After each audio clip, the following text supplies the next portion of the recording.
나라는 디플레이 망령의 사이클을 헤어나지 못하고 있는데 우리보다 훨씬 앞서 있다는 식으로 이야기하는 건 정말 저는 좀 우습다. 일본하고 협력할 게 별로 없어 보이는 거예요.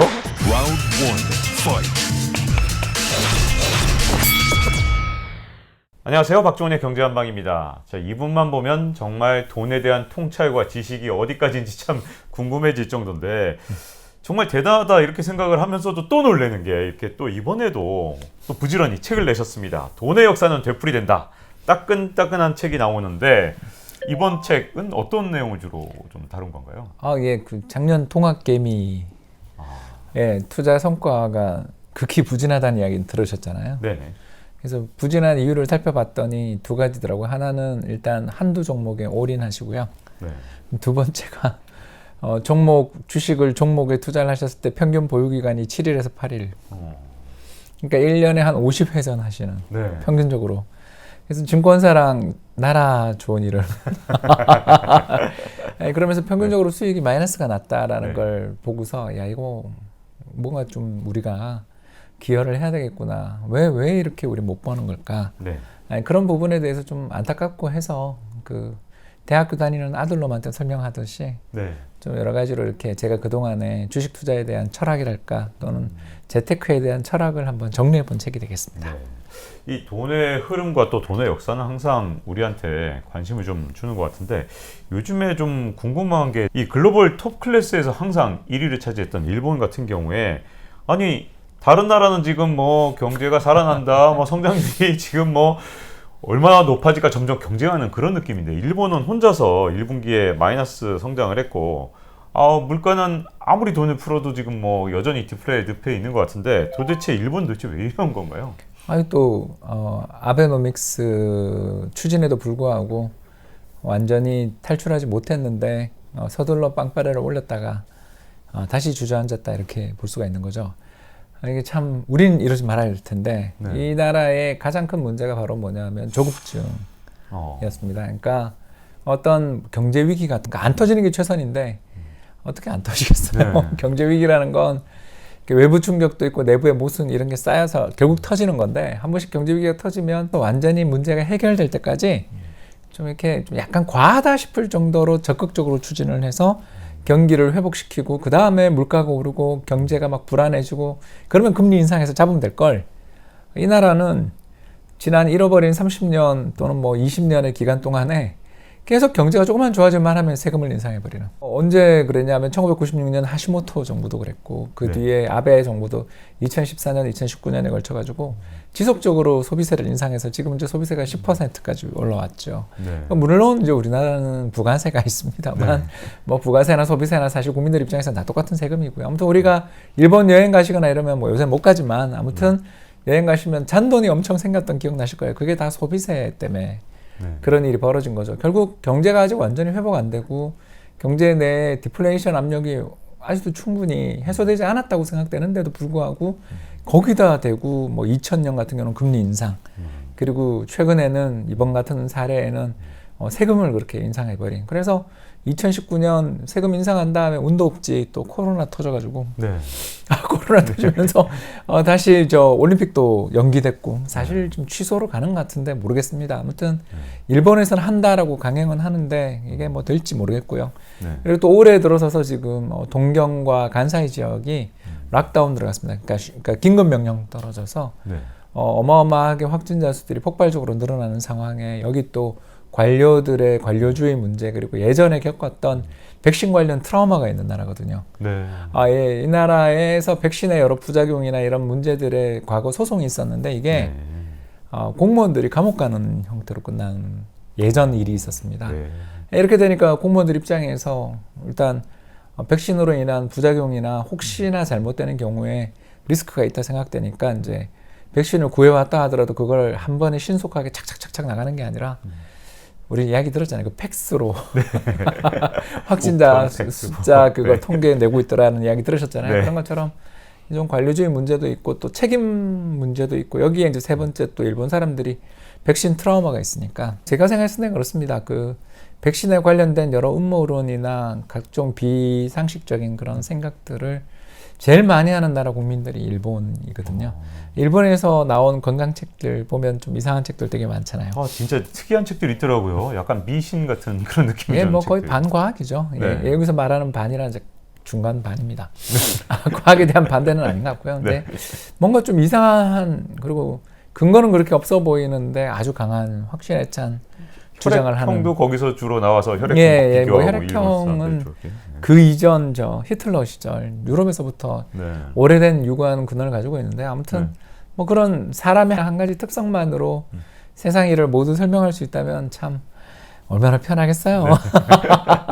그러니까 저는 그 세계는 굉장히 다양한 다면체라는 생각을 갖고 있는데, 좀 그런 생각들을 좀 동의를 안 하시는 것 같아요. 그래서 동의를 안 하시다 보니까 어떤 신규 확진자 수도 줄지도 않고, 지금도 뭐 7일 평균 3,000명, 4,000명씩, 우리나라가 지금 600명, 500명 나오는 거 가지고도 우리가 이렇게 말이 많은데, 일본은 우리보다 인구 2배 정도 많습니다만 확진자 수가 이렇게 늘어나니 이게 경제가 뭐 제대로 될 리도 없고 어려움을 겪는, 한마디로 말해서 세계 경제 전부 인플레 때문에 걱정이라면 이 나라는 디플레의 망령에 쌓이도 헤어나지 못하고 있는데, 그게 결국 처음에 있었던 90년 버블 붕괴 이후에 충격이 컸던 것도 있지만 잘못된 정책이 끝도 없이 연속된 면을 잊어서는 안 될 것 같습니다. 근데 뭐 일본의 GDP 대비 총 부채 규모를 봐도 다른 나라보다 빚도 훨씬 많고, 이번에 코로나19 터진 다음에도 뭐 재난지원금만 보면 우리보다 더 화끈하게 풀었기 때문에 일본 경제가 처음에는 먼저 회복할 거다, 우리나라보다, 이렇게 봤던 사람들이 굉장히 많잖아요. 근데 지금 2021년이 상반기 이제 다 돼가는데 웬걸 일본 언론들의 예상과는 달리 굉장히 여전히 헤매고 있는 것 같아요. 이런 것들이 왜 효과가 없었을까요, 일본에서? 일단 경쟁력을 잃어버린 게 좀 있는 것 같아요. 네. 그러니까 그 매년 블룸버그에서 선정하는 세계 혁신 국가 랭킹이라는 게 있는데, 그러니까 이노베이션 인덱스라는 걸 발표를 하게 되는데, 이 블룸버그라는 회사가 아시는 것처럼 세계 넘버원 이 통신사이자 데이터베이스 회사잖아요. 그렇죠. 어마어마한 통계를 가지고 있는 회사인데, 이 회사의 여러 가지 이제 통계들 중에서 집계 가공을 해서 세계에서 가장 혁신적인 나라, 그러니까 정보통신 산업을 비롯한 세계 성장 산업 또는 세계의 미래를 만들어낼 수 있는 먹거리를 가장 많이 갖고 있는 나라가 어디냐 이렇게 해보면 1등이 한국이거든요. 지난 8년 동안 7번 한국이 1등 했고요. 지금 2등이 이제 싱가포르, 3등이 스위스, 4등이 독일입니다. 뭐 엄청나게 요 나라들은 빽빽하게 지난 5년, 10년 동안 거의 1, 2, 3, 4등 자리를 잘 안 놓는데, 일본이 몇 등이냐고 보면 12등 정도 하고 있거든요. 한마디로 말해서 국가가 어떤 경제가 나빠졌다가 회복되기 시작하면 뭔가 탄력 있게 딱 치고 나가는, 우리나라만 하더라도 수출이 거의 50% 플러스 증가하잖아요. 이런 식으로 다른 모든 나라들, 특히 한국이나 대만이나 중국 같은 나라들 수출이, 뭐 중국은 100%도 한번 넘었지만, 그건 이제 작년 그 우한 봉쇄했을 때 마이너스의 이제 그 작용이 컸던 거고요. 아무튼 이런 것들을 보더라도 동아시아 각국들이 전부 죄다 다 엄청나게 가파르게 경제 성장하고 있는 중인데 불구하고 혼자서 그렇게 뒤처지는 이유는 결국 경쟁력이 약화된 면이 어쩔 수 없는 부분이 존재하는 것 같고요. 우리는 흔히들 생각했을 때 일본이 뭐 소니나 캐논 같은 아주 좋은 회사들이 있어서 이 정보통신 산업에 있어서의 어떤 경쟁력이라든가 밀집도 이런 것들이 상당히 높은 나라가 아니겠는가, 이렇게 우리는 생각을 많이 했었는데, 이 나라가 보니까 세계 10위 정도. 예, 정보통신의 그 밀집도, 그리고 특히 그 고등교육기관에서의 어떤 효율, 이런 면에서 36등. 그리고 연구 역량 18위 정도. 그러니까 딴 거는 꽤 높은 편인데 이쪽에서 완전히 뒤쳐져 있더라고요. 그래서 물론 우리도 고등교육기관의 효율성 면에서는 우리가 이제 7가지 항목 중에서 그게 우리도 제일 낮아서 12위 정도, 13위 정도를 하는데, 일본보다 우리가 낫다라는 거 보면, 아니 우리는 맨날 언론에서 그런 얘기 하잖아요. 뭐 노벨상 뭐 일본이 많이 탔네. 근데 그거 이제 연구 논문들이나 하시는 분들 보면 알지만, 이게 30년, 20년 전의 연구들이 지금 인정받아 노벨상을 받는 거잖아요. 왜냐하면 노벨상을 줬는데 그게 잘못된 거라고 밝혀지면 문제가 되지 않겠습니까? 그렇죠. 뭐 가장 대표적인 게 DNA 나성 구조에 관련돼 있는 그 여성 과학자의 이름이 빠진 것들, 이런 것들이 지나고 생각해 보면 이게 스캔들화 됐던 거 우리 알고 있지 않습니까? 그렇죠. 이런 물론 이제 성차별의 문제일 뿐만 아니라 이제 그분의 공헌을 제대로 인정하지 못한 또 노벨상 심의하는 쪽에 문제가 있었던 거죠. 아무튼 이런 여러 가지 문제들 때문에 이 노벨상이라는 게 결국은 지금 당장의 따끈따끈한 혁신적인 연구에 대해서 주기보다는 과거에 있었던 선구적 연구들이 수십 년이 지나 상용화되고 이게 현실이라고 되고 사회에 큰 공헌을 했다 생각되면 그걸 후행적으로. 그래서 노벨상 받으신 분들이 얼마 안 있다가 사실은 많이 돌아가시는 게 굉장히 나이가 많아서 받으시거든요. 그렇기 때문에 이 노벨상이 저는 뭐 중요한 상이라는 걸 부인하려는 게 아니라 노벨상의 숫자만으로 일본이 우리보다 훨씬 앞서 있다는 식으로 이야기하는 건 정말 저는 좀 우습다라는 것이고요. 그래서 전 세계적으로 가장 좀 중요한 혁신의 통계 이런 것들이 바로 뭐냐면 이 발명 특허 활동인데 이게 우리나라가 세계 1위입니다. 네, 그런데 비해 가지고 일본 같은 경우도 옛날에 한때 굉장히 높은 순위였는데 지금 세계 11위 정도까지 처져 있는 상황이고, 특히 미국에서의 발명 특허가 되게 중요한데 거기서 뭐 압도적으로 당연히 미국 기업들일 텐데 그 다음 2위가 일본이긴 한데 지금 3위 자리에 한국이 들어가 있거든요. 4위가 독일입니다. 그리고 5위가 지금 중국 정도. 물론 이게 2018년 통계가 그러니까 최근엔 또 바뀌었을 수도 있는데 제가 말씀드릴 수 있는 것은 세계에서 가장 경쟁이 치열하게 벌어지고 있는, 좀 표현이 좀 그렇습니다만 죽자고 싸우고 있는 곳에서 일본 기업들의 경쟁력 또는 이런 그 특허 활동 또는 고등교육 기관들의 효율성 이런 부분들이 점점 축소되는 걸 보면 불황이 너무 길어지고 그 불황을 나라가 제대로 대응하지 못해서 사람들의 일단 의욕이 꺾여버리게 되는 게 세상에서 제일 무서운 일 아닌가. 우리는 아직 그래도 벼락거지라는 말 옆에 있는 거는 이전에는 그러지 않았다는 뜻이잖아요. 그렇죠. 제가 좀 비유가 맞는지 모르겠습니다만 아무튼 갑자기 나만 돈을 못 벌고 남들 다 돈 번 것 같은 그 기분이 벼락거지잖아요. 근데 이런 이야기에서도 느껴지는 것처럼 우리는 남들 따라가야 되고 처지면 안 된다라는 생각들을 되게 가지고 있는, 어떻게 보면 좀 압력밥솥 안에 사는 것 같은, 경쟁압이 굉장히 세지만 대신 좀 진취적인 면도 있고 적극적인 면도 있는 나라 국민들이라면 일본은 기나긴 불황 속에서 좀 이런 혁신의 기운 이런 것들이 많이 약해진 면이 있지 않냐. 그리고 특히 그 1990년 이후에 기업들의 어떤 구조조정 이런 것들이 또 지연된 면이 있어서 뭐 옛날 올림푸스라든가 최근에 있었던 도시바까지 정말 끝도 없이 회계분식 사건들이 벌어지는 가운데 기업들이 어떻게 보면 그 투자의 여력을 또 잃어버린 면도 상당히 좀 존재하지 않나라는 생각을 갖고 있고요. 아무튼 그래서 이제 일본이 뭐 남아있는 경쟁 우위의 분야라고 한다면 아까 말씀드린 소니나 또 닌텐도 같은 게임기 분야 정도, 그리고 CCD라고 해서 찰상 소자 쪽. 근데 여기도 한국이 빠르게 추격 중이고 2차 전지에서는 파나소닉이 잘해오고 있지만 아시는 것처럼 지금 세계 탑 자리를 둘러싸고 LG화학과 그리고 CTL 같은 중국 기업들이 겨루고 있는 중이잖아요. 그리고 뭐 자동차, 도요타 자동차 정도인데 거기는 이제 전기차로 좀 가는 중에 전 세계 10대 전기차 판매 메이커 안에 일본 차가 없더라고요. 그러니까 이런 상황까지 벌어지게 되는 걸 보면 정부가 해야 할 일이 이제 뭔가를 좀 아는 것 같아요. 저는 정부가 어떤 특정 산업을 육성하고 잘해보자 이런 것도 정부가 할 수 있는 일이지만 앰뷸런스를 빨리 태우는 것도 이게 정부의 가장 중요한 일 아니냐. 경제에 무슨 일이 생겨서 큰 사고가 안 나는 게 좋지만 아무튼 사고가 났으면 재빨리 차를 치우고 거기 다친 사람들을 병원에 이송을 해야지 하다가 그 뒤에 10중 20중 추돌 사고가 난 꼴이 지금 일본 경제의 현황 아닌가 이런 생각을 좀 하게 되는 것 같습니다.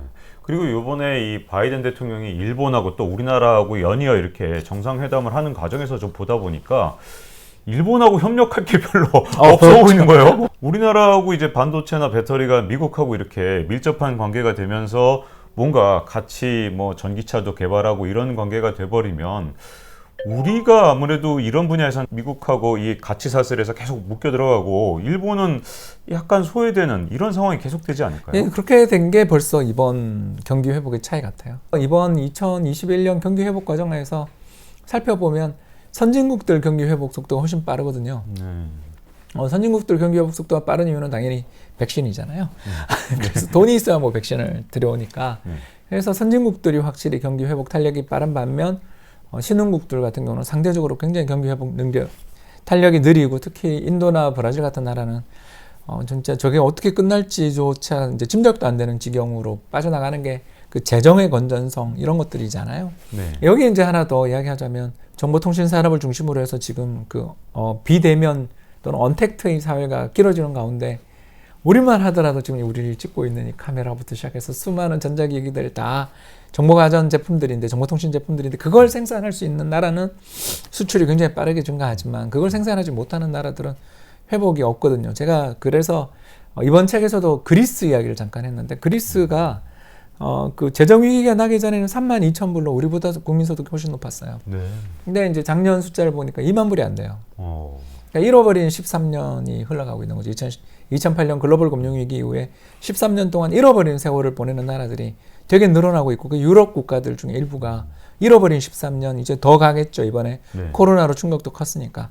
왜 그렇게 되는가 생각해 보면 결국 경제가 어떤 충격을 받아서 회복되기 시작할 때는 뭔가 주도 산업이 나오고 또 저렴해진 인건비나 또는 요소 가격들을 이용해서 적극적으로 세계 시장을 개척해 나갈 수 있는 능력을 가지고 있는 기업들이 그때 일어나야 되는데, 네.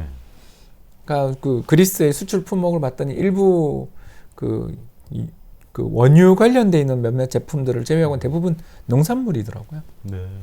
그러니까 그런 것들을 살펴보면 이게 진짜 회복의 탄력을 가지려면 국가 경제의 경쟁력을 잃어버리면 안 되는데 그런 면에서 일본이 어느 정도 지금 많이 약해진 거 아닌가. 물론 아직은 희망이 있는 나라고 일본보다 못한 나라도 되게 많지만 그 전에 압도적인 세계 탑의 경쟁력을 가지고 있던 나라가 저렇게 몰락해 가는 걸 보면 정부가 어떤 정책을 써야 되는가. 즉 경제 위기 충격들이 발생했을 때 적기에 대응하고 신속하게 대책을 마련해 추진해 나가는 그런 것들이 그 나라의 운명을 가르는 부분도 있는 게 아닌가. 그런 생각을 하게 됩니다. 최근에 짐 로저스가 일본에 대해서 예견한 걸 보면 뭐 거의 망한 나라처럼 얘기를 하더라고요. 그래서 이제 좀 궁금해지는 게 일본이 이제 잃어버린 20년 또는 30년이라고 얘기를 하는데 그러면 이 짐 로저스의 예견처럼 뭐 잃어버린 40년을 넘어서 정말 일본이 예전의 영광을 되찾는 거는커녕 굉장히 몰락의 길로 지금 가고 있다고 봐야 되는 건지 어떻게 보시는지 궁금한데요. 영국처럼 될 가능성이 있죠. 왜 제가 영국 이야기를 갑자기 하냐면 19세기 말 20세기 초반에 독일, 그 뒤에는 미국에게 이제 추월당한 다음부터 지금까지 보면 영국이 사실 어떻게 보면 100년에 걸친 추락 중이죠. 자동차 회사라는 회사는 모두 다 해외에 다 팔려 나가 있고 거기다가 가전제품 회사 중에 예를 들어서 다이슨 같은 경우에 공장 지금 싱가포르가 있잖아요. 그러니까 그런 것처럼 경제 내 제조업의 공동화가 끊임없이 진행되는 가운데 경제가 서비스로 간 것까지는 좋은데 서비스의 가장 강력한 무기가 결국은 글로벌 금융센터를 만들어내는 건데 브렉시트 이후에 과연 런던의 그 시티 지역이 금융 경쟁력들을 앞으로 유지할 수 있는가에 대한 의구심들도 있는 나라잖아요. 결국 경제가 저성장의 늪에 빠지면서 1인당 국민소득 기준으로 해서 보면 이제 미국한테 추월당하고 지금은 계속 떨어지는 상대적인 순위들이 계속 떨어지는 나라가 되는 거죠. 근데 이제 영국 같은 경우에 회복의 어떤 기틀이나 이런 것들을 만들어내기 위한 정부의 노력들은 뭐 꾸준히 있었습니다만 경제 자체가 쇠퇴해 간다라는 것을 우리는 부인할 수 없는 것 같아요. 계속 순위가 처지는 나라다라는 거죠. 네. 결국 영국의 그런 흐름에서 보는 것처럼 미국이나 다른 나라처럼 혁신국가들은 꾸준히 계속 1인당 국민소득이 올라갔음에도 불구하고 지속적 성장을 하는 나라가 있는 반면 어떤 성장의 한계 국면에서 특히 제조업들의 경쟁력들을 잃어버리고 정보통신산업의 경쟁력을 많은 부분에서 잃어버리고 난 다음에 다시 회복하지 못하는 나라도 세상에는 굉장히 많다라는 걸 생각해 보면 일본의 미래가 그렇게 밝다고는 볼 수 없는 것 같고요. 특히 지금 그 아베가 물러난 다음에 수가 체제에서 지금 돌아가고 있는 걸 보면 어떤 뭐 단호한 결의라든가 강력한 추진력 이런 걸 발견하기 어려운 우왕좌왕하는 그렇다고 해서 뭐 스가 뒤를 이어서 또 새로운 리더십을 가지고 강하게 어떤 국가의 이런 여러 가지 현안들을 문제를 해결하기 위해서 나설 만한 사람들도 잘 보이지도 않고 그러니까 대한 부재 유력한 야당도 없고 뭐 이런 상황에서 그냥 저렇게 흘러갈 가능성이 상당히 높다는 점에서 본다면 잘 되어야 영국이고 근대적 성장에서는 소득 수준이 지속적으로 하락한 나라가 잘 없었었는데 일본이 이제 그렇게 될 가능성도 부인할 수 없는 거죠. 네. 자, 그동안은 우리가 일본에 대해서 우리나라의 한 20년이나 30년 뒤에 미래를 보여주는 나라다 이렇게 얘기를 해왔기 때문에 예, 그건 뭐 일본이 그렇게 될 때마다 걱정을 했었단 말이죠. 근데 2020년 코로나19 이후에 우리나라 산업 경쟁력을 보니까 배터리도 잘하고 반도체도 잘하고 심지어 바이오도 잘해서 미국이 이 손을 잡고 중국이랑 싸워 나갈 때 우리나라를 파트너로 안 하면 쉽게 안 되는 상황을 보면서 이 우리나라의 미래가 과연 일본인가 아니면 우리는 우리만의 길 찾아가면서 지금까지 역대 다른 나라도 가지 못했던 길을 좀 갈 수 있는 거 아닌가 이런 좀 희망과 꿈을 좀 갖게 됐는데 어떻게 보시는지 좀 궁금해요. 우리나라 뭐 저는 강소국으로 가지 않을까. 강소국으로. 그래서 뭐 우리나라의 미래를 딱 이렇게 비교할 만한 나라는 잘 안 보이는 것 같아요. 저 유럽에 있는 나라들 중에서는 스위스 그리고 아시아에서는 싱가포르가 혁신 국가로 한국과 경쟁하는 나라인데 안타깝게 두 나라 다 우리나라에 비해서 인구 10분의 1도 안 되는 나라들이기 때문에 그건 이제 일종의 도시국가 내지는 니치 틈새 시장을 노리는 국가들이기 때문에 거기랑 우리를 비교하는 건 말도 안 되고 특히 스위스는 금융 강국이거든요. 그래서 UBS라든가 크레딧 스위스 같은 어마어마한 세계적인 글로벌 은행들이 있는 나라랑 우리가 그 길을 갈 수는 없을 것 같고 결국은 이제 우리나 한국과 대만 같은 나라들은 제조 중심의 강소국으로 그리고 정보통신 산업의 어떤 중심지로 또 바이오까지 가능하다면 너무 좋은 일이고요. 미래 차세대 성장 산업에서 뭐 바이오를 빼고 이야기할 수 없잖아요. 그래서 이번에 위탁 생산까지 우리가 이렇게 받아내는 거 보면 물론 이제 폄하할 수 있는 부분도 있는 건 인정합니다만 그래도 이거 위탁 생산이라도 하는 게 어딨냐라는 그렇죠. 이야기를 해버리면 이건 못하는 거랑 일부라도 하는 거는 하늘과 땅 차이가 아닌가 저는 그런 생각을 가지고 있어서 한국의 이제 최대의 문제는 배분과 불균등 발전이지 경제 자체가 망가져서 뭐 일본이 된다 이런 이야기를 하는 거는 저는 그건 좀 너무 뒤만 쳐다보면서 이야기하는 그러니까 다시 말해서 운전을 하면서 사이드미러만 보면서 운전하면 큰일 나잖아요. 그런 것처럼 과거에는 분명히 우리가 캐치 특히 그 카피캣이라고 저기 불렀어요. 복사하는 고양이인가요? 아무튼 간에요. 일본의 시스템을 카피하는 전략을 썼고 그 전략 덕분에 우리가 성공한 분명한 사실인데 90년대 이후 특히 외환위기 이후에 우리는 금융구조조정을 일단은 어떻게 됐든 성공한 나라고 그 뒤 특히 또 운이 좋았던 게 2000년 정보통신 붐에 또 편승했고 특히 2008년 글로벌 금융위기 이후에는 자동차까지 세계적인 리딩 그룹에 속한 기업들이 속속 출연했고 이제 최근 2020년 이후에는 정말 몰락하고 너무너무 걱정했었던 해운과 조선 산업까지 지금 회복의 빛이 돌아오면서 우리 경제 자체가 몰락한 산업 자체는 경공업의 일부를 제외하고는 찾기 어려울 정도로 잘 돌아가고 특히 최근 바이오 산업의 수출 실적들을 보면 눈부시거든요. 그러니까 이런 점들 여기에 특히 K-팝을 중심으로 한 콘텐츠 산업까지 성장 중이라는 점을 생각하면 우리나라 경제에서 지금 일단 기존에 있던 성장 부분들은 굉장히 잘하고 있으니까 여기에 더 주마가편 뛰는 말에 채찍을 좀 더 가해주고 특히 이제 최근 들어서서 콘텐츠 산업 이야기하면서도 우리가 나오게 되지만 우리 그 카카오나 네이버가 세계적인 카툰이나 아무튼 그 여러 가지 그 소설 플랫폼들을 인수하는 거 보셨을 거예요.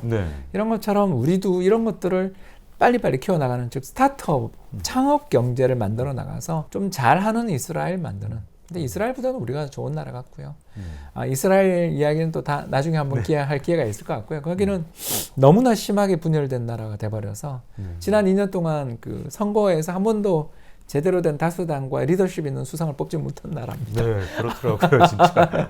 그래서 그냥 반 네타냐후 진영이 우파 좌파 합쳐가지고 정권 잡는 이런 웃지 못할 일들까지 벌어지고 있는 걸 보면 그렇게 문제 없는 나라는 다 어디나 없다라는 거고 한국이 좋다 이런 게 아니라 우리가 이번 코로나 쇼크 이후에 회복된 부분들은 수출 부분이지만 그 이외의 부분들이 굉장히 어려움을 겪고 있을 때 고용을 증가시키고 경제 분배 문제를 해결할 수 있는 방법은 좋은 일자리를 만들어낼 수 있는 스타트업, 창업 경제를 육성하는 방향으로 이렇게 앞으로 우리가 계속 좀 노력해 나간다면 또 다른 바이오에 못지않은 정보통신 산업에 못지않은 새로운 성장의 엔진이 될 수 있는 회사들이 속속 출현하지 않을까 기대해 봅니다. 어떻게 보면 이번에 그래도 우리가 일본이 갔던 길을 가지 않고 우리만의 길을 또 그것도 굉장히 창의적인 나라로 발돋움할 수 있을 것 같은 그런 어떤 가능성 같은 걸 좀 본 것 같은데요. 또 우리가 한편으로 반대쪽으로 걱정하던 게 있었죠. 바로 중국의 추격. 지금까지 그것 때문에 우리가 대부분의 산업에서 아마 경쟁력을 다 잃게 되지 않을 것이냐 이런 걱정이 많았는데 이 부분에 대해서 다음 편에 좀 더 자세히 좀 여쭤보도록 하겠습니다. 중국이 헛발질을 하고 있죠. 전 세계 모든 투자자들이 걱정하던 일이 생긴 거죠. 건드리면 안 될 걸 건드린 게 아닌가. 한마디로 말해서 우리가 갑입니다. Round 1, fight.